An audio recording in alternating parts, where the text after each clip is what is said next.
Unesc 75 anos. Nossa matéria-prima sempre foi o futuro. Boa tarde a todos, sejam todos muito bem-vindos. É um prazer estar novamente com vocês. Conforme nos acordamos na nossa reunião anterior, vamos manter então esse encontro semanal para manter a atualização sobre o tal tarifaço de Trump, né? Bom, da nossa última reunião, na segunda-feira anterior a hoje, na verdade, não temos muitas novidades para compartilhar com os senhores que não tenham sido plenamente divulgadas e totalmente discutidas na mídia nacional e algumas, inclusive, internacionais, né? Mas hoje eu gostaria de aproveitar a oportunidade para compartilhar alguns entendimentos nossos com o intuito de que os senhores também possam internalizar esses entendimentos junto às suas áreas operacionais. E nós fizemos isso a partir, pode passar, a partir da necessidade de entender com clareza de que estamos falando com o tal de tarifaço do presidente Trump. E eu digo isto porque nós temos recebido inúmeras, mas inúmeras mensagens, e-mails, WhatsApp, com algumas afirmações que, não, em nosso entendimento, elas não correspondem à realidade que se apresenta. Então, o primeiro ponto que eu gostaria de compartilhar com os senhores é que, bom, desculpe que eu acho que todos me conhecem, mas eu me dei conta que tem gente nova na reunião. Meu nome é Maria Teresa Bustamante, pode me chamar de Maitê. Eu estou de chefe de gabinete do presidente Mário e também respondo pela área internacional e estou de presidente da Câmara de Comércio Exterior e eu estou acompanhada aqui por os meus colegas da minha área de atuação. Paulo, por favor. Boa tarde, pessoal. Meu nome é Paulo Queires, eu sou gerente da área de internacionalização, trabalho diretamente com a Maitê. Boa tarde, pessoal. Meu nome é Paina dos Anjos, eu sou analista de internacionalização na Chess. Muito bem. Posto, então, os esclarecimentos iniciais, vamos, então, falar sobre a necessidade que temos de entender que quando o presidente Trump, lá durante a campanha, e já em 2017, aplicou algumas medidas discriminatórias de comércio, ele sempre o tem feito a partir de instrumentos legais que existem no ordenamento jurídico americano. Então, a própria Confederação Nacional da Indústria fez esta apresentação que eu compartilho com os senhores, para que possa ser, então, entendido quais os instrumentos legais dos Estados Unidos que estão sendo utilizados pelo presidente Trump para aplicar as várias medidas que contemplam tarifas e outras ações que não somente são tarifas, que vêm ocorrendo e que atingem o comércio internacional.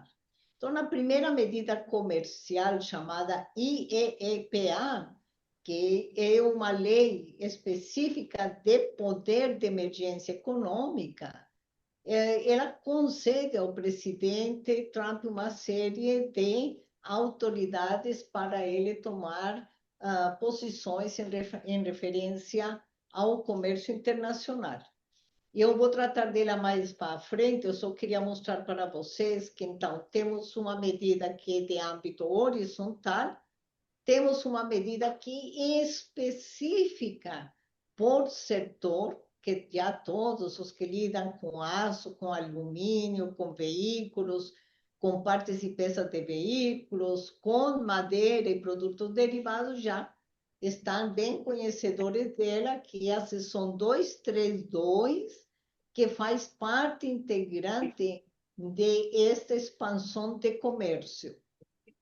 E Por último, e não menos importante, que a grande novidade da última semana foi a abertura, então, da investigação contra o Brasil, amparado numa lei de comércio de 1974, que é a seção 301. Muito bem. Aqui neste quadro, que eu não vou ler todo ele, evidentemente, mas ele vai ficar aqui na apresentação, à disposição dos senhores. Quem quiser pode buscar na CNI, no âmbito da Coalição Empresarial Brasileira, esses dois quadros estão publicados. E aqui, como os senhores podem observar, ele trata especificamente do impacto que tem nas medidas que estão sendo tomadas, qual é o tipo da medida, qual é a base legal, ou seja, em que enquadramento legal o presidente Trump está se amparando, qual é o setor afetado, qual é a descrição da medida que ele já tomou e qual é o status dessas medidas. Então, aí nós vamos poder ver que, no caso setorial, a tarifa de importação com amparo na seção 232 do aço e alumínio, a tarifa já está em plena vigência. Ou seja, não se discute, por enquanto, mais essa tarifa, até que não haja necessidade de uma nova investigação ou qualquer decisão que o governo americano venha a tomar. Mas, neste momento, não tem mais dúvida nenhuma. Produtos de aço e alumínio enquadrados nos capítulos das tarifas de importação americanas, que tem, seja de aço, seja de alumínio, está pagando uma tarifa de 50%. E aí, quando você busca ali no meio, nós vamos encontrar um impacto horizontal, e a tarifa de importação e EPA, todos os setores são afetados, que é o que nós estamos hoje tendo de cobrança de tarifa de importação nos Estados Unidos para todos os produtos que não são os que estão sob investigação. Então, é 10% para todos os parceiros comerciais.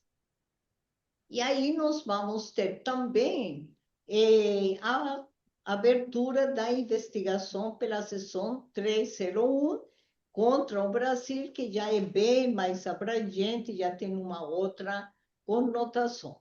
Então, eu recomendaria que cada um, conforme o setor em que está atuando, identifique na tabela exatamente em que situação se encontra seu produto, se não for abrangido pela tarifa de 10%, com o objetivo de que vocês possam efetivamente se posicionar frente às tomadas de decisão comerciais que vocês certamente devem de estar avaliando e a sua diretoria devem de estar colocando em ampla discussão para encontrar soluções alternativas ao impacto da tarifa.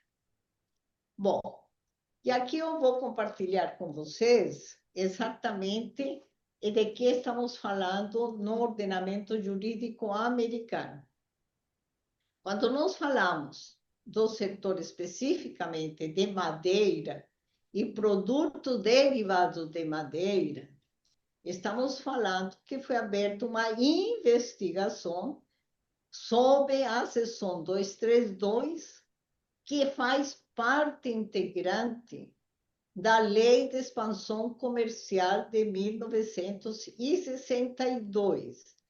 Essa investigação foi aberta em 13 de março de 2025, se encontra publicada no Diário Oficial do Federal Reserve, e ela diz claramente as razões pelas quais o Departamento de Comércio entende e recomenda ao presidente Trump que se abra uma investigação na seção 232, porque essa lei tem outras seções, então, especificamente se aplicará a 232 por considerar que madeira e produtos derivados de madeira, na sua importação de qualquer lugar do mundo, pode vir a causar ameaça à segurança nacional. A seção 232, ela não foi aberta e aplicada para o Brasil, é aplicada para todos os países que exportam madeira e produtos derivados. Muito bem. Sim, o presidente Trump recebe o relatório elaborado pelo Departamento de Comércio, que é o STR. Ele deverá recebê-lo dentro de um prazo de 270 dias, contados a partir da abertura da investigação. Considerando dias corridos, o STR tem prazo para entregar o relatório até 8 de dezembro. A partir do momento que o presidente Trump tenha o relatório na mesa, que pode ser hoje, pode ser amanhã, mas até 8 de dezembro, ele terá também, a partir desse momento, 90 dias para ele tomar a decisão que tenha sido recomendada no relatório ou não. É um poder totalmente decisório e é a prerrogativa do presidente considerar ou não o relatório que lhe seja apresentado. Importante saber que a 232 permite ao presidente aplicar tarifas, mas ele também tem outros meios para administrar o impacto à segurança nacional que os produtos investigados possam estar sendo sinalizados como causa preocupante, que poderá ser, evidentemente, se espera que não, mas já teve casos específicos de aplicação da 232, proibindo a importação, pode estabelecer quotas por país, pode estabelecer quotas por prazo específico, enfim. A seção 232 dá prerrogativa ao Departamento de Comércio para recomendar vários tipos distintos de medidas. Então, no caso da madeira e produtos derivados, nos resta, por enquanto, hoje, né, dia 21 de julho, ainda não se tem conhecimento de que esse relatório do Departamento de Comércio já esteja pronto. Algumas fontes de informação em Washington dão ciência que sim, que o relatório estaria pronto, talvez já até na mesa do presidente Trump, mas essa informação eu não tenho confirmada oficialmente por alguma fonte do governo americano. De toda maneira, como este é um tema extremamente sensível para a indústria catarinense, e apenas gostaria de alertá-los que pode ser que os senhores nos demonstrem o contrário. Mas a seção 232, com a abertura da investigação para produtos de madeira, para madeira e produtos derivados, não tem publicação de anexo à seção 232. Até porque seria um contrassenso ter uma investigação em andamento e ter sido publicado um anexo a essa publicação. Mas, em todo caso, nós já questionamos, já consultamos a Embaixada dos Estados Unidos, já questionamos os advogados, e anexo a 232, dizendo, apresentando quais são as NCM que estão sob investigação e quais não estão, não é de nosso conhecimento. Então, vamos a outro item. Aqui, quando nós falamos da seção 301, que foi aberta contra o Brasil, e que é a novidade da última semana, porque ela estava anunciada na carta do presidente Trump, que não foi entregue oficialmente, apenas publicaram na rede social dele, mas a seção 3.1 agora é uma realidade com investigação aberta contra o Brasil, e ela se faz ao amparo da Lei de Comércio de 1974.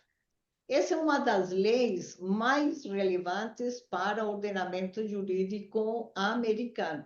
A Lei de Comércio de 74 foi a que permitiu efetivamente fazer negociação de acordos comerciais, a que permitiu aos Estados Unidos participar ativamente na Organização Mundial do Comércio.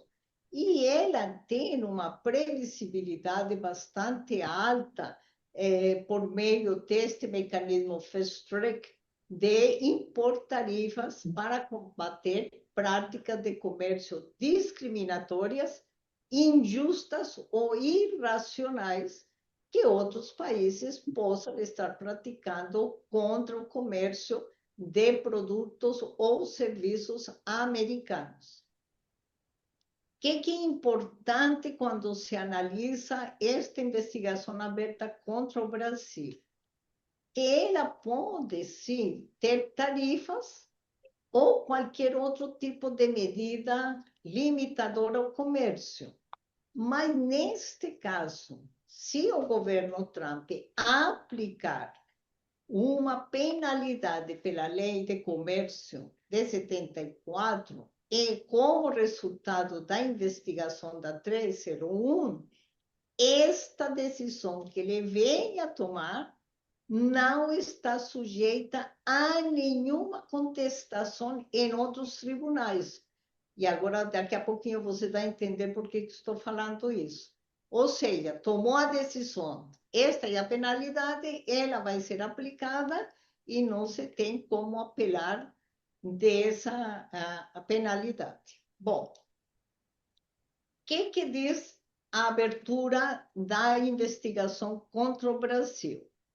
O objetivo da investigação é identificar de maneira bastante ampla, detalhada, quais são os atos, políticas ou práticas do governo brasileiro que possam ser discriminatórias, que elas possam causar custos, despesas desnecessárias ao importador e ao exportador, ou que elas venham a restringir o comércio de produtos americanos no mercado brasileiro. E quais foram os itens que estão descritos pelo Departamento de Comércio como identificados previamente, que podem se enquadrar nessas políticas, práticas ou atos discriminatórios, restritivos ou onerosos do governo brasileiro. O comércio digital, o serviço de pagamento eletrônico, as tarifas preferenciais injustas, a interferência anticorrupção, a proteção da propriedade intelectual, acesso ao mercado de etanol, desmatamento ilegal, que pode estar tratando de evitar qualquer prática de comércio de produto americano no Brasil. Bom, para quem queira ter maiores informações, vocês podem encontrar a abertura da investigação no site do Federal Reserve ou no site do Departamento de Comércio. E para cada um destes itens que aqui estão listados, o Departamento de Comércio dá os exemplos que eles identificaram como justificativos a essas inclusões de práticas discriminatórias por parte do Brasil. Daí, como os senhores podem ter ouvido com bastante ênfase na mídia brasileira, se fala que o serviço de pagamento eletrônico, especificamente está mirando penalizar o uso do PIX, até porque a alegação deles é que ele permite pagamento de compras de mercadorias importadas de maneira ilegal, né? Principalmente na 25 de março em São Paulo. Bom, então, essa investigação sob a seção 301 da Lei de Comércio de 74, ela tem como data de abertura pelo Diário Oficial Americano de 15 de julho. A primeira audiência será já logo no dia 3 de setembro. E até lá o Brasil, né, as autoridades brasileiras, primeiro tem que se qualificar e demonstrar interesse por escrito de que vão comparecer à audiência. O segundo item é que tudo que você pretenda dizer, né, o governo brasileiro pretenda apresentar como argumento para rebater essas afirmações justificativas que estão elencadas na abertura da investigação, deve de ser apresentado por escrito, de maneira que, então, eles possam previamente ter conhecimento de quais são nossos argumentos de defesa. Um ponto que é importante aqui, que é o que me cabe mais, é dizer para os senhores que essas investigações, em governos anteriores a Trump, elas sempre foram bastante lentas, elas têm muita ida e volta, tem muita documentação, sempre foram investigações bastante complexas. Inclusive, o Brasil já respondeu a uma investigação desta natureza no passado e não teve nenhuma penalidade. Mas o que se pode afirmar é que no primeiro mandato de Trump, em 2017, foi aberta uma investigação desta natureza contra a China e ela correu muito rápido.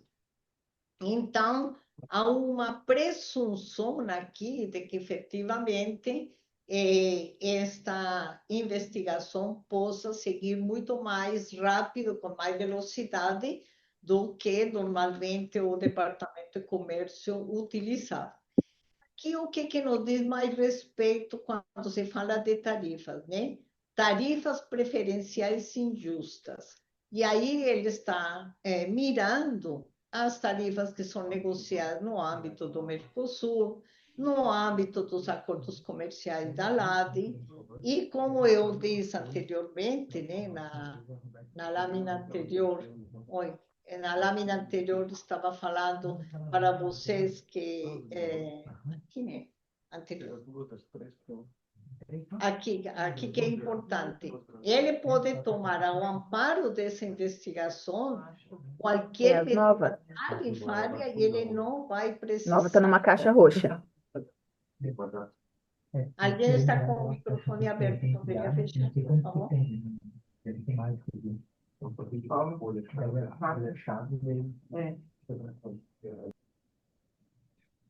Então, aí o que é importante ter presente, que quando falamos de tarifas, há uma leitura junto aos meios de consultoria e advogados americanos que estão sinalizando que esta abertura da seção 301 contra o Brasil é uma possibilidade do governo Trump utilizar esta lei e o resultado da investigação para aplicar as tarifas que possam vir a ser contestadas no judiciário da tarifa recíproca. E agora vou explicar, então, de que estamos falando da tarifa recíproca. Então, posto isso, aquelas tarifas que foram anunciadas no dia 1º de abril, que terminaram sendo alteradas, e que ele tinha dado um novo prazo para determinar qual seria o percentual dessas tarifas, em 9 de julho, e agora estão anunciadas para 1º de agosto, todo esse esse arsenal de tarifas que ele anunciou para diversos países, ele o fez enquadrando a sua decisão na Lei de Poderes Econômicos de Emergência Internacional, esse famoso IEPA. E o que acontece?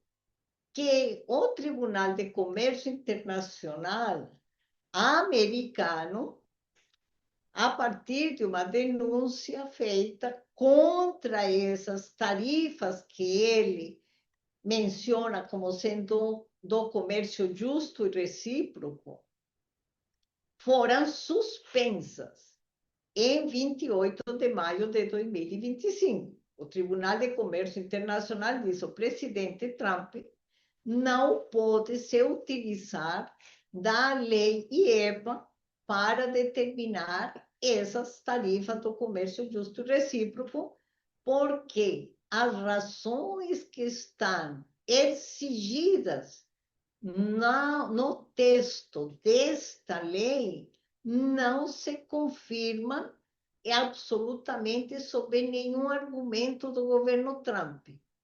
E aí, eles apelaram, evidentemente, e desde julho o governo Trump apelou e o Tribunal de Apelações do Circuito Federal diz: ok, suspendemos a decisão do Tribunal de Comércio Internacional enquanto aguarda o julgamento do recurso.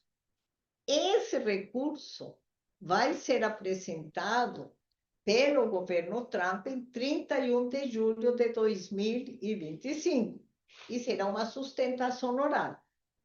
Por essa razão, enquanto não passe a sustentação oral e seja definitivamente julgada a suspensão do CIT, que é o Tribunal de Comércio Internacional, as tarifas estão permanecendo em vigência. Então, agora, o que eu queria compartilhar com os senhores? O que eu acabei um pouquinho de mencionar. A seção 301 e o seu resultado parece ser também uma alternativa já previamente estratégica que está sendo colocada na mesa pelo governo Trump para que, caso esta sustentação oral de defesa da aplicação da IEPA para essas tarifas que ele ainda anunciará, como no nosso caso, 50% ou mais em 1º de agosto, venham a ser efetivamente contestadas e o Tribunal de Comércio Internacional deixe claro para o governo Trump que não pode aplicá-las ao amparo do IEPA, tudo mostra que ele certamente estaria se utilizando do amparo da Lei de Comércio 74 na seção 301 para aplicar as tarifas, seja lá qual for que ele queira definir.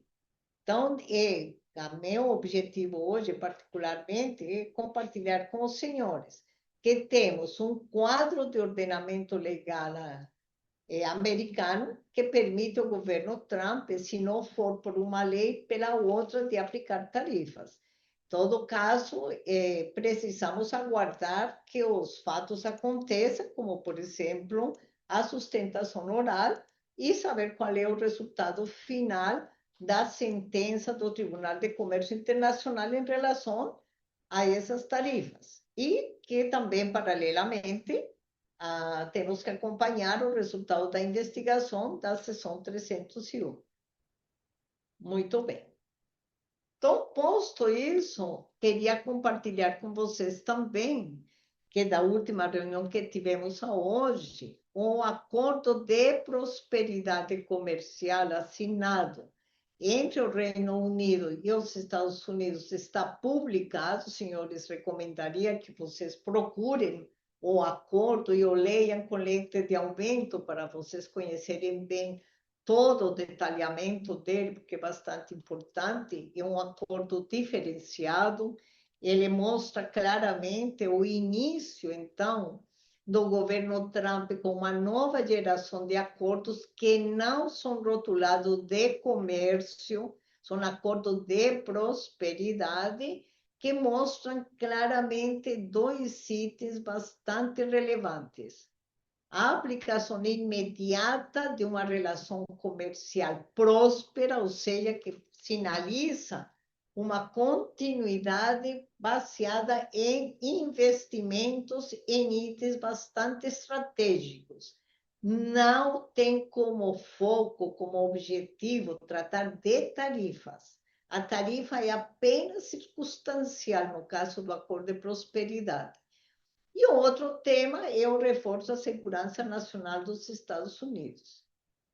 Então, alguns itens que são importantes, né? Por exemplo, a abertura para exportação de etanol, de carne bovina e de produtos alimentícios por conta do Reino Unido em 5 bilhões de dólares está explicitado no acordo. Os Estados Unidos concordaram em fazer uma série de abertura de eliminação de barreiras não tarifárias, listaram setores que são de interesse deles para exportação ao Reino Unido. Tem uma série infinita de detalhamentos que são importantes. Um deles, especificamente, a exclusão do aço do Reino Unido da investigação 232, ou seja, o aço e alumínio com origem no Reino Unido não pagará 50% de tarifa de importação nos Estados Unidos, e está sendo assinado um adendo por separado especificamente para aço e alumínio.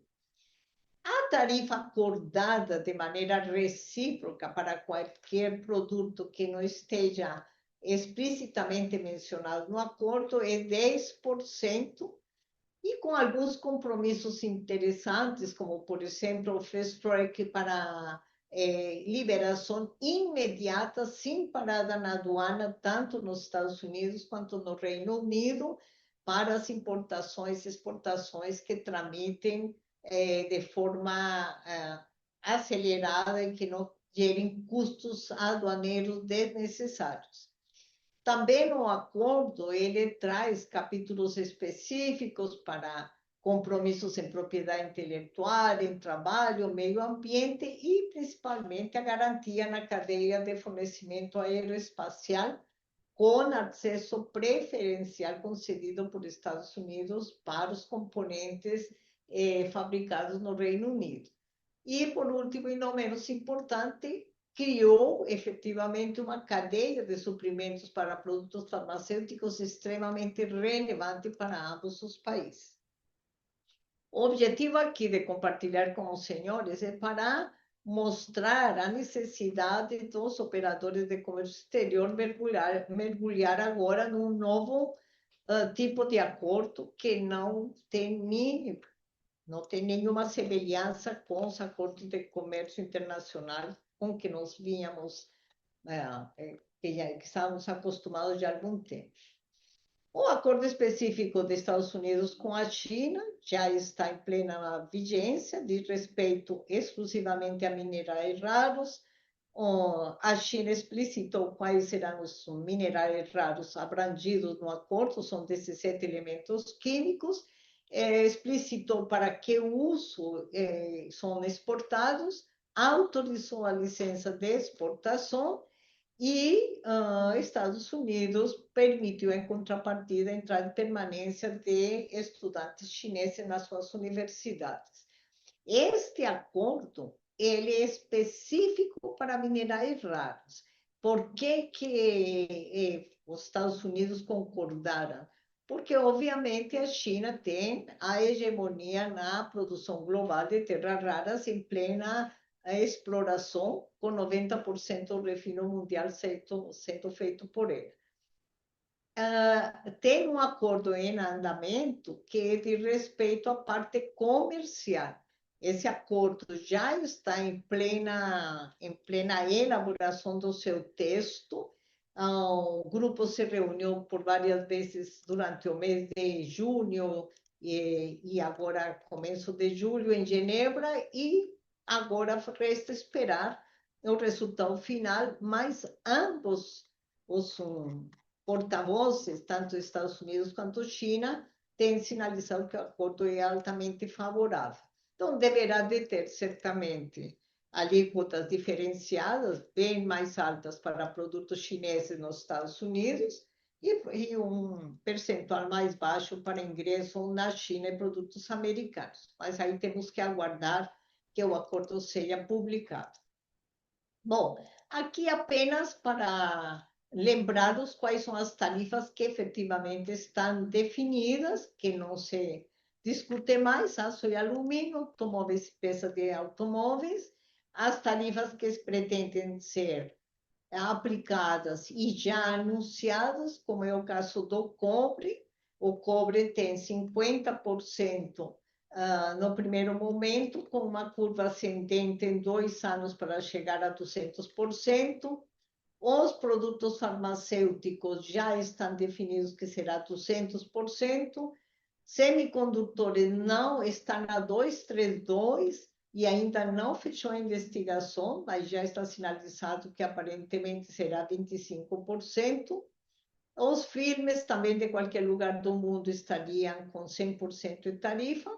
E como nós falamos já, madeira, minerais cítricos, aeronaves, motores e peças são todos produtos que estão na investigação 232. Quais os acordos que já estão em plena vigência, né?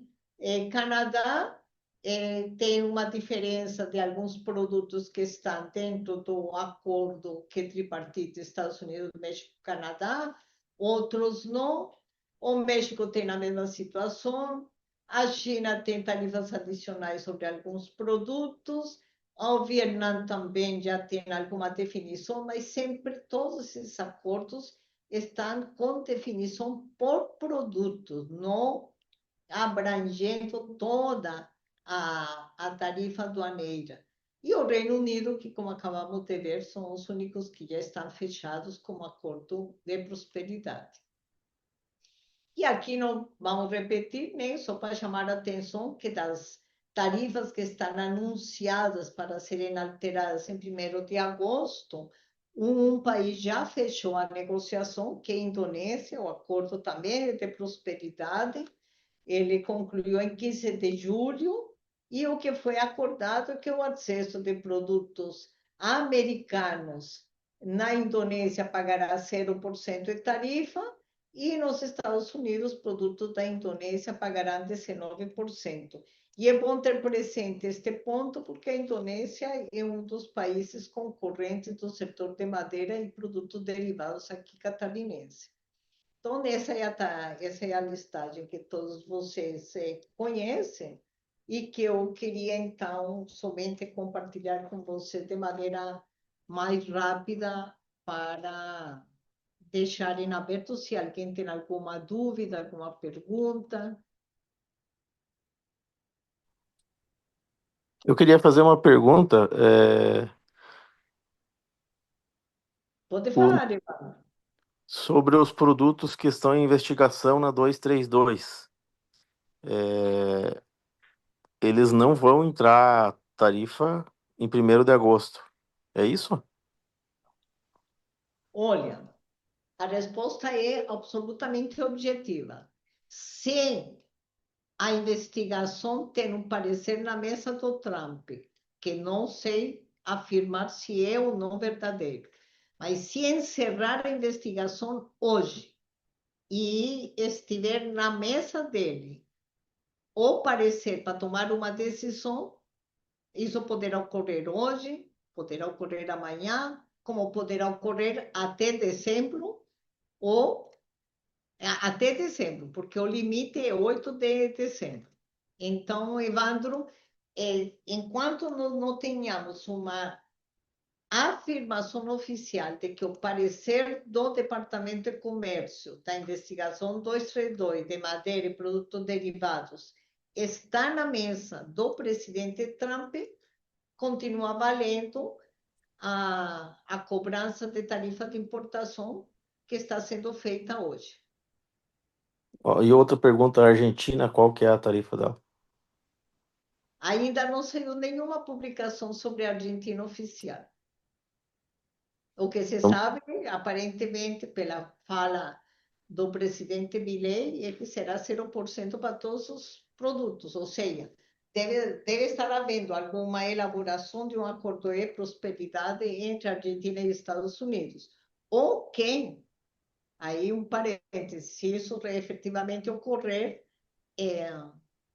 provocará uma ruptura integral do Mercosul, porque ele, como país membro do Mercosul, não poderia estar assinando nenhum acordo com outro país que não fosse pelo Mercosul.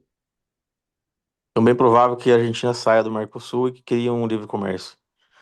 Com certeza. E aí, apenas, Evandro, eu como boa professora de direito, tenho muito cuidado com a nomenclatura.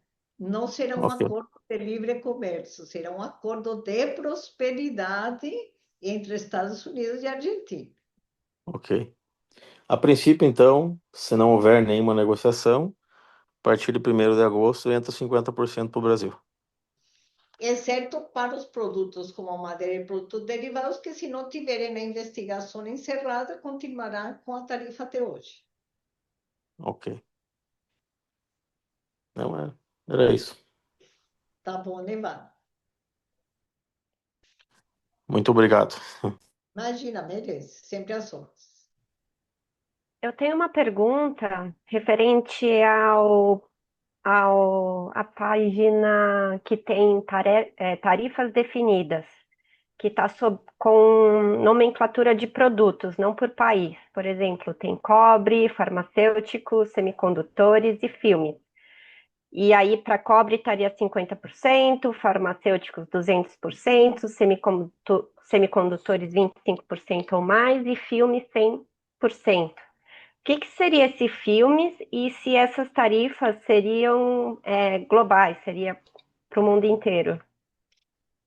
Olha, Natália, o que está publicado é que o presidente Trump anunciou pelo Departamento de Comércio também que essas tarifas estão previstas, elas não estão oficializadas, mas elas estariam previstas para serem anunciadas agora em 1º de agosto, no total de todas as medidas que vão ser determinadas. E especificamente em filmes, eles estão falando em filmes sem entrar no mérito da descrição de que tipo de filmes. Então, infelizmente, como o governo americano tem tratado esse tema de uma maneira bastante difícil de ser compreendida, temos que esperar a medida, mas apenas para ficar atento a qualquer tipo de filme cinematográfico, filmes virgens, qualquer tipo de filme deve estar entrando nessa consideração. Obrigada. Pois não. Só formando de novo o filme, se a gente fala a base de embalagens, que acho que a gente está perguntando também, não filmes comerciais, como você mencionou.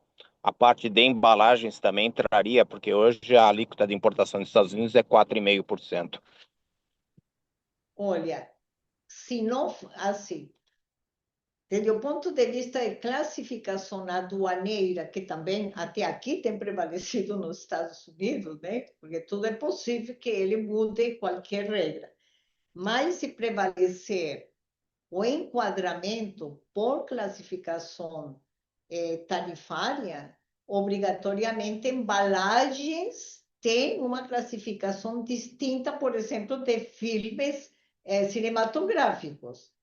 O que o Departamento de Comércio tem dado muita ênfase é a falar que esses filmes são filmes comerciais, filmes cinematográficos, filmes virgens, enfim. Mas não é embalagem. Embalagem é um produto industrial, tem uma classificação específica e tem que verificar qual é a matéria-prima dessa embalagem. Ela pode ser papel, pode ser cartolina, pode ser plástico, pode ser qualquer tipo de matéria-prima, mas o produto final é embalagem. Embalagens têm classificação fiscal própria. Ok, obrigado. Tendo classificação fiscal, a gente tem que aguardar, então, qual seria a nova alíquota, é isso que você está mencionando? Exatamente, porque se o filmes sair com uma determinação clara, ele terá que vir com uma descrição completa a que filme se refere, mas em qualquer circunstância. É Domênico, né, teu nome? Isso, Domênico, sim. Tá. Domênico, em qualquer circunstância, filmes não podem estar se referindo a embalagem. São coisas bem distintas. Se É que eles a gente estiverem, chama por filmes exemplo, plásticos, né?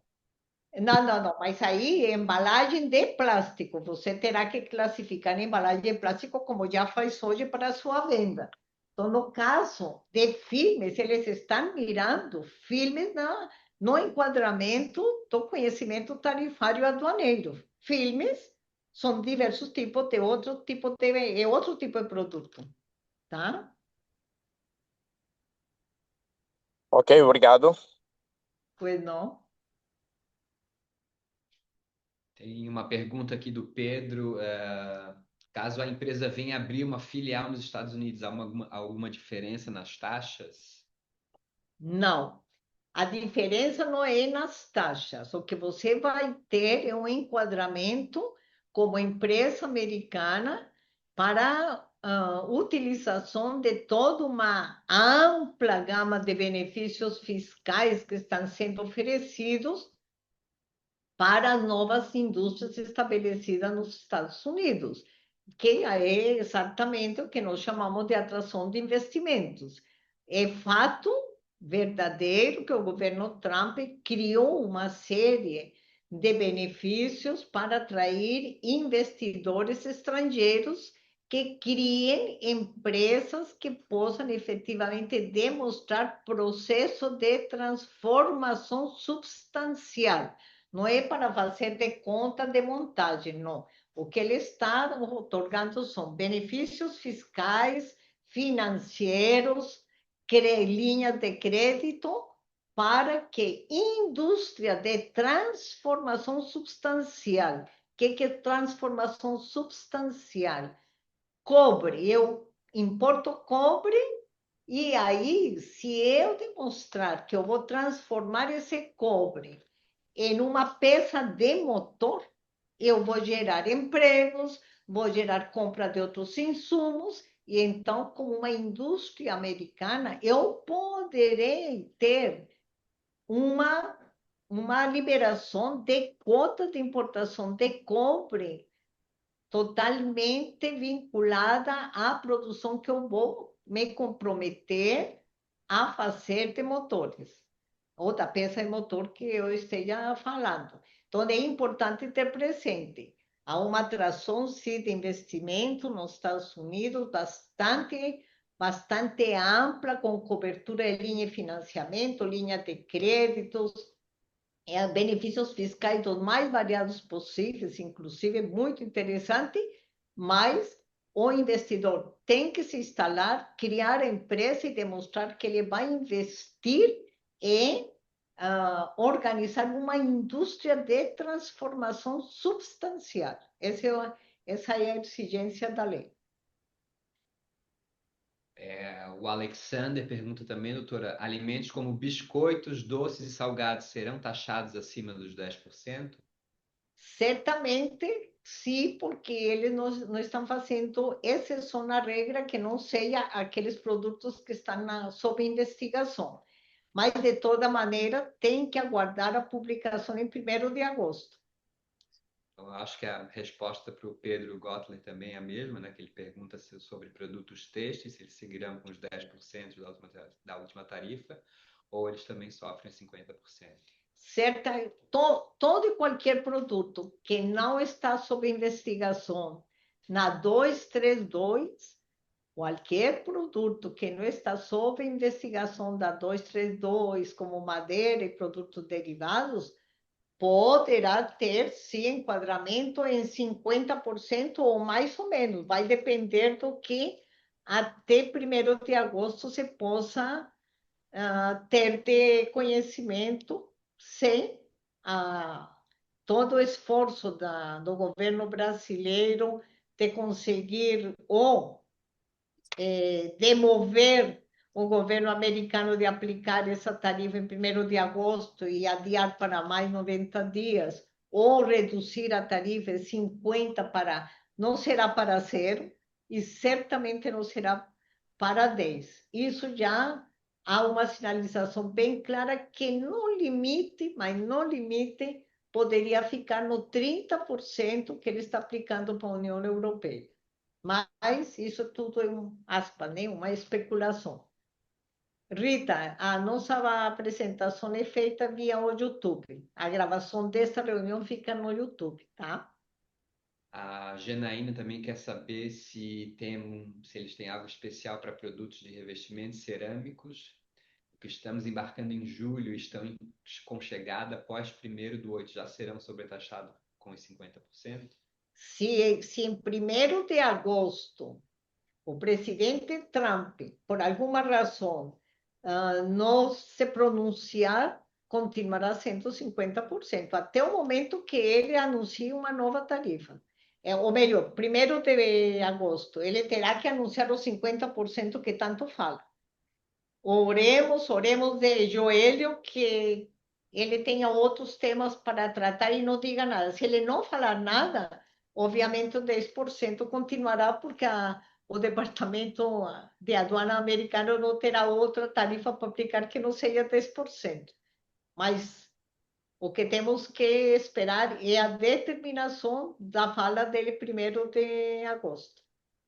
E por último, aqui a Cláudia pergunta se houver um acordo de prosperidade dos Estados Unidos com o Brasil, ele terá que ser em âmbito do Mercosul? Obrigatoriamente terá que ser negociado com o Mercosul, ao não ser que o Brasil, que não se prevê em momento nenhum nessa perspectiva, estivesse disposto a fazer uma ruptura no Mercosul, o que em momento nenhum o governo tem sinalizado.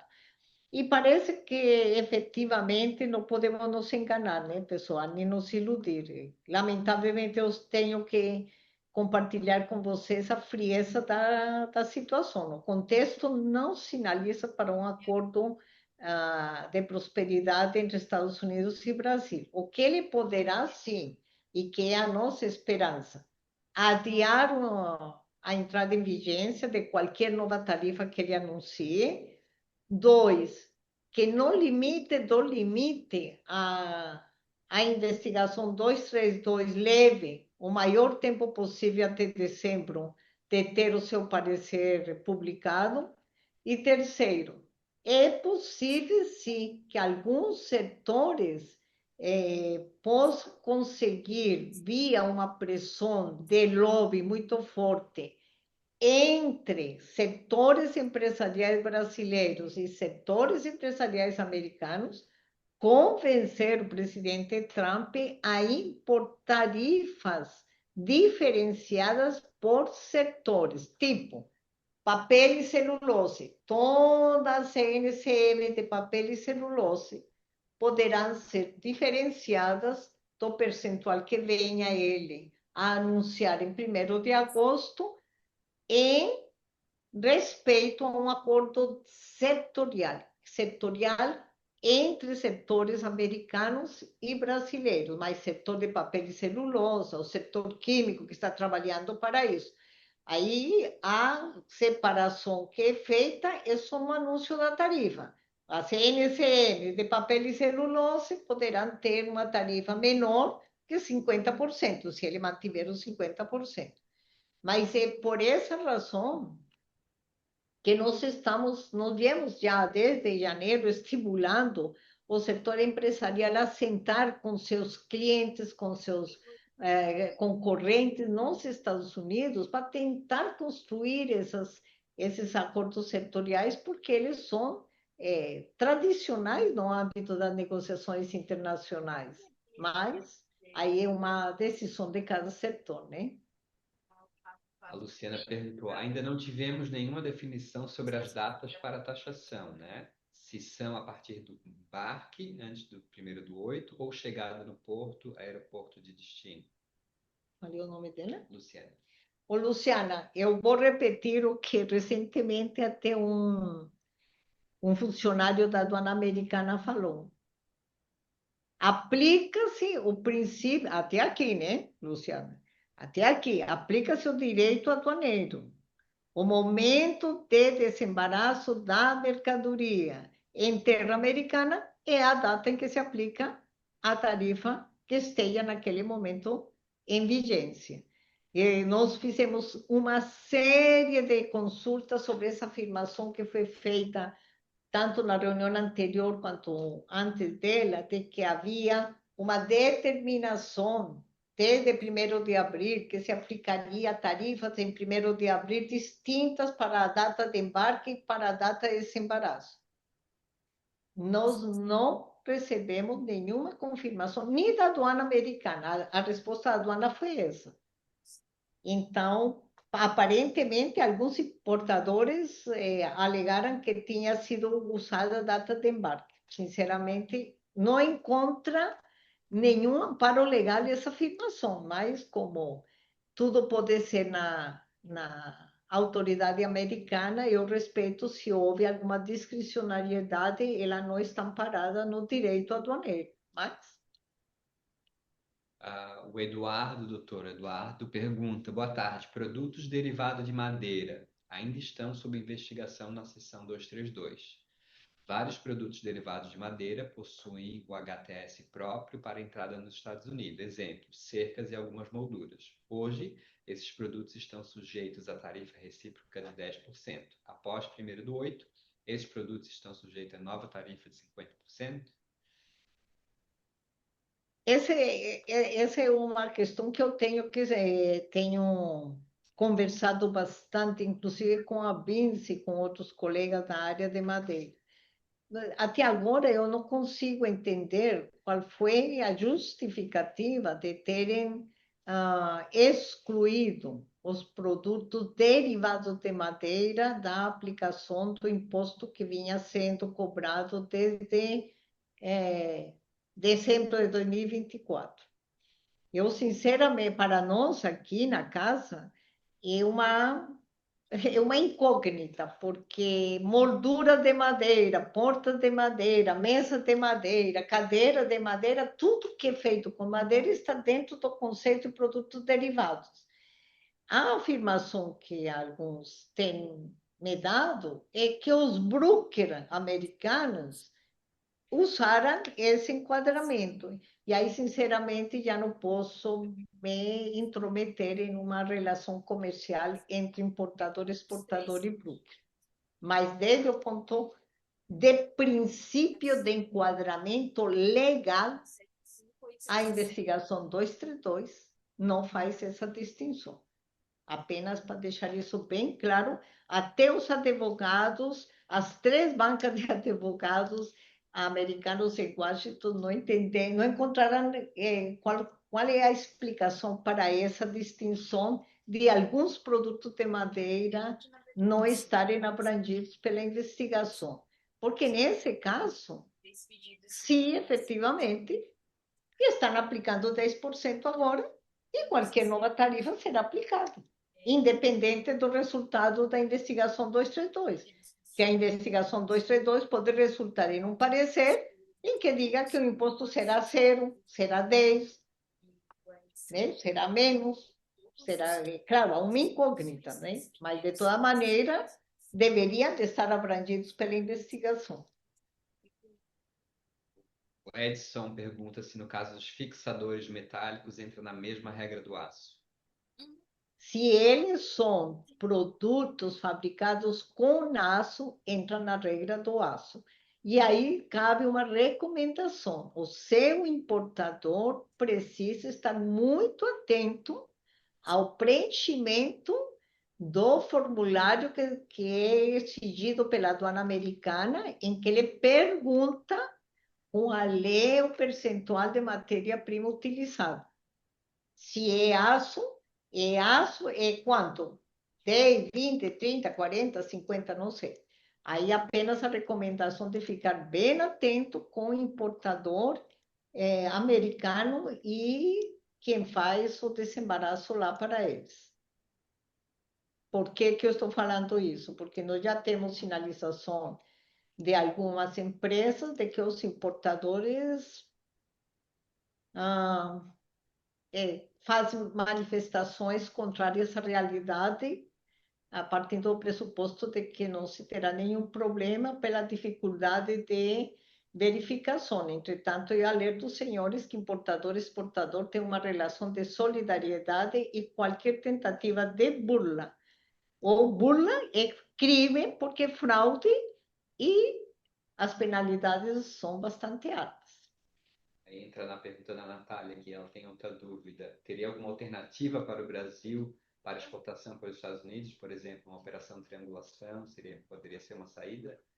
Olha, uma operação de triangulação é válida desde que você complemente o conceito de triangulação com uma atividade de produção. Se você me diz assim, eu vou utilizar um país XY que tem um acordo comercial com os Estados Unidos, que está em uma condição mais favorável de tarifa de importação, e eu, fabricante brasileiro, catarinense, estou disposta a investir em uma transformação e mostrar que eu cumpro o critério de origem exigido pela aduana americana para esse produto, claro que a triangulação vai valer. Agora, se é simplesmente eu mando do Brasil em trânsito para Panamá, e do Panamá vai para os Estados Unidos, aí isso é burla, isso não vai ser de bom senso, né? Então, o que nós temos recomendado aqui é que avaliem, por exemplo, zonas francas de produção, instalação de unidades de fabricação, mas que tem que ter conhecimento antes da regra de origem exigida pela aduana americana para cada produto, porque assim como se aplica no Brasil, se aplica nos Estados Unidos. Daí o porquê esse é meu alerta para quem perguntou dos fixadores. Quando você responde qual é o percentual de matéria-prima, no caso do aço que está sendo utilizado ou alumínio, você tem que ter conhecimento da regra de origem para não correr nenhum risco de dar uma informação que seja equivocada, né? Tem agora o Pedro perguntou: há alguma indicação de como posso consultar os benefícios para abrir uma fábrica nos Estados Unidos? Sim, você tem no site do Federal Reserve, no site do Departamento de Comércio, você pode fazer consulta diretamente a eles, a própria Embaixada Americana, os consulados, tem os consultores, né? A própria Embaixada Americana aqui no Brasil recomenda a Drummond, tem consultores brasileiros aqui, no caso nosso, nós não fazemos recomendação de terceiros, mas, obviamente, que esse é um conjunto de medidas que certamente a Embaixada Americana e o consulado aqui, o consulado de Santa Catarina é atendido pelo consulado de Porto Alegre. Você pode pedir para eles, porque, obviamente, precisa ter um enquadramento com o seu produto de interesse, né? Bom, pessoal, dado o tempo decorrido, queria agradecer a atenção de vocês, ficamos à inteira disposição e vamos manter a reunião segunda-feira, espero que não tenhamos muitas novidades, mas em todo caso, se não tiver nenhuma alteração de nenhuma regra, nada, nós mandamos um comunicado para vocês. Se tiver algo que efetivamente nos chame a atenção, que seja necessário compartilhar com vocês, vamos chamar uma nova reunião. Agradeço muito a participação de vocês, a atenção, e se lembrem sempre, a Federação das Indústrias do Estado de Santa Catarina está aqui para servir vocês. Muito obrigada, boa tarde e uma excelente semana. E oremos, né? Que corra tudo bem. Obrigada. Obrigada, Tchau, boa tchau. tarde. Abraço. Tchau, tchau. Obrigada, tchau.